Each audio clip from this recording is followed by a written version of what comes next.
All right, the next video I want to do, I wrote to Vicky, is the Swedish Death Cleaning. My friend Vicky did an excellent video that you want to go and see. I will put the link of that video in the description. Go see it. It's very good.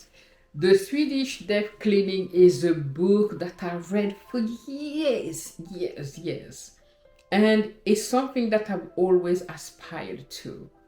My mom passed away in 2011, and to this day, we still have a lot of stuff everywhere.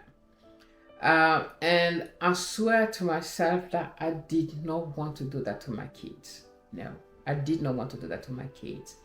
So I'm somebody, even if you saw my thrift video where I thrifted a few things, I will always replace. Whenever I buy something, things need to come out of the house.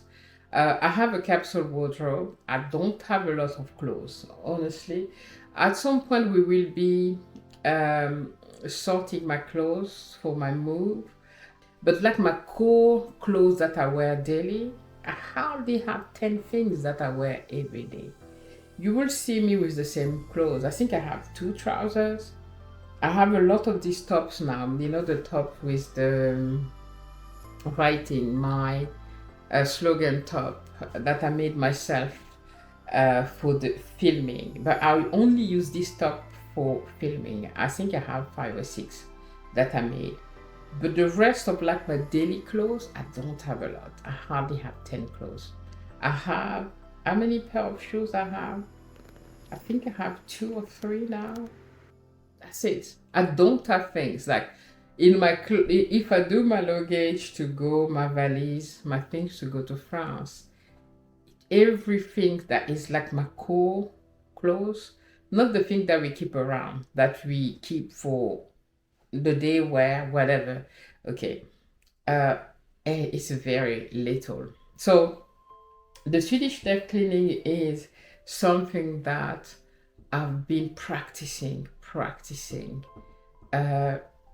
every year for a very long time, where I play the Minimalist Game. I know they're not the same thing. However, I'm also somebody that aspires to become a minimalist. So I want to live with little things, not too much things. I'm not about like having only 100 stuff. That's not what I'm talking about. But just what's necessary, okay? When it comes to clothes, shoes. But we also need to bring it to the stuff that we have in the house. At first, I was keeping a lot of things for my children. Like, okay, maybe they'll want that for when they're older, my dress, my wedding dress, my everything, right? They're like, no, we don't want this, you know? The thing is, ask your kids, would you be interested by this or that? Would you be interested? Because don't assume that they will. My kids are older, they're 21 and 26, so I asked them, okay, I have that I thought I'll keep for you. Would you be interested? They're like, no, thank you. What I have is small boxes that I made. They're as small like that, the Amazon boxes, where I kept a few of the baby things, picture that they may want to keep for them in the house.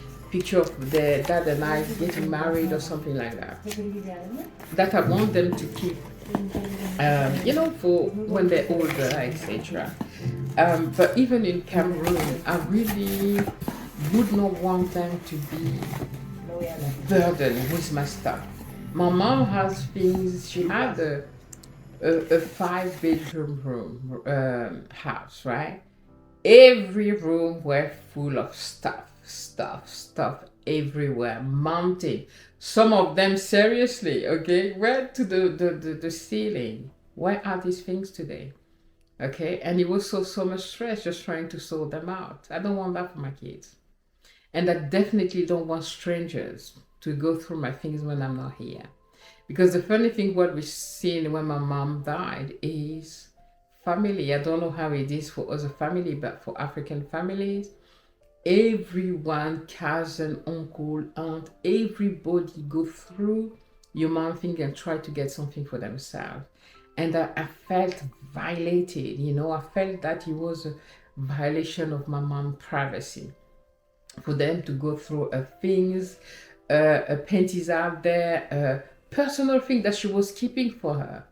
But they were just there, you know, rushing into all her stuff, and I don't want this. There's a lot of things that I keep for myself that I don't want the world to know or see. You know, they're my private life. And I certainly don't want some family member to be the one to go and sort my stuff when I'm not here. I'm talking for Cameroon because my kids aren't there. But even here, okay, I'm happy that today, honestly, if they had to sort out my things, I'm hoping that it's not a burden, it's not a lot. And every time I'm downsizing my stuff to really live with the minimum. And I've given guidance for everything in the bin. And I have a folder on Google, what's the name of that Google thing? The cloud of Google, I forgot. Drive, Google Drive. The folder is called When I'm Not Here Anymore, okay? And in that folder, I have a copy of like my house deeds, like, you know, the houses that I have in Africa. Everything that is important, paper, that is important for them to keep. If I have any money saved somewhere, where to find, what's the code, I have a folder for them where they can find the important information. And I have some video that I recorded for my daughters where I give them advice for when I'm not here anymore. You know, how I want them to be happy, live their life, live to the fullest, okay? And yes, they're gonna miss me, but they're gonna be all right. So, guys, it's extremely important to not burden our kids. And there's something that I will address quickly is I had 2 deaths in my family recently. And us African people don't know anything about preparing for death. If you talk about preparation of like funeral or of like, you know, insurance, you know, for if you pass, for African people it's called that you want to kill somebody. Why are you talking about death? So nobody planned the funeral except my mom that was completely out of this world and prepared. She knew she would be dying. She had cancer. She prepared everything so she would not burden us, even if she left a lot of things. But she didn't have that approach about things, right? But she protected us by preparing a funeral and where she wanted to be laid to rest. Black people don't do this. Not black people, I'm not generalizing. I'm talking about a lot of African people don't know how to deal with a will or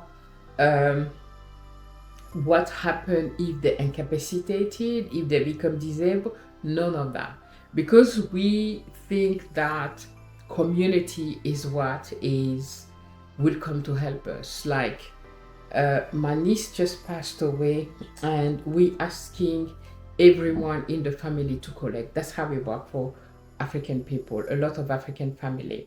When somebody passed away, everybody chipped in and sent the participation. I had to give almost a good part of what I had just earned this week, and I had to give it all for my participation, because this is how I work here. I would love that to change. This is why I love Vicky's channel. She really teaches us to learn how to prepare for when we are not able anymore to do things ourselves, to prepare for when we're not here anymore. How do we want our things to be handled? How do we want our funeral to be handled? Guy, I even wrote my own eulogy, like what I want people to say, which picture I want to use. I told these people, don't use ugly picture for me, okay?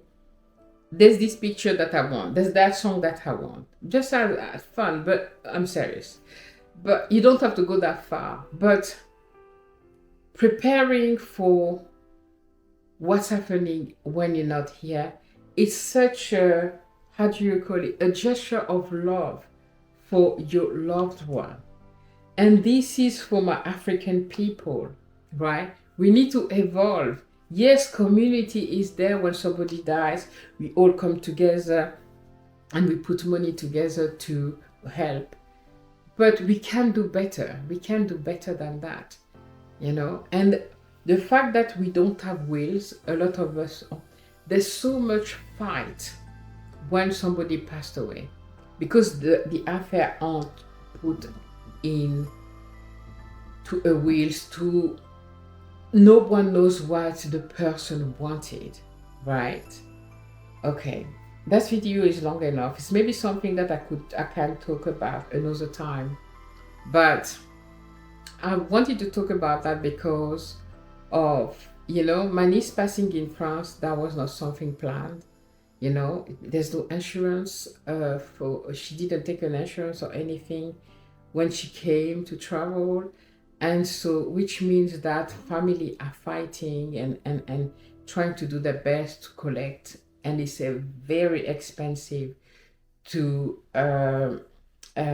move a body back to their country, right? To Africa. It costs, you know, it's thousands of dollars to do this. So planning is extremely important. And, you know, we African people who live in the diaspora, if we know that when we die, we want to be laid to rest in our home country, prepare yourself for that. Prepare yourself for that. Get an insurance for once you passed away, everything is taken care of, because it put a lot of stress on the people that are left behind. I told my kids, I don't want them to have that burden. If it happened that whatever we put in place is not available anymore, I'm okay to be buried wherever. I don't need to be put to rest in Africa. My soul will find its way to Africa. Just put me anywhere. Also, another thing, a lot of African people don't like to be, how do you call it, cremated. I don't have a problem with that. Anyway, because you becomes, doesn't matter, right? I don't have an issue with that. So I know my husband thinks differently and he would not like me saying this, but I know if I'm the one going before, he will do what he needs to do and take me to Africa, because that for him is something very important.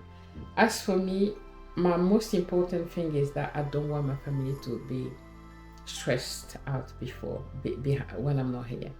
I don't want my family to have to spend thousands of money on me. I'm already dead, guys.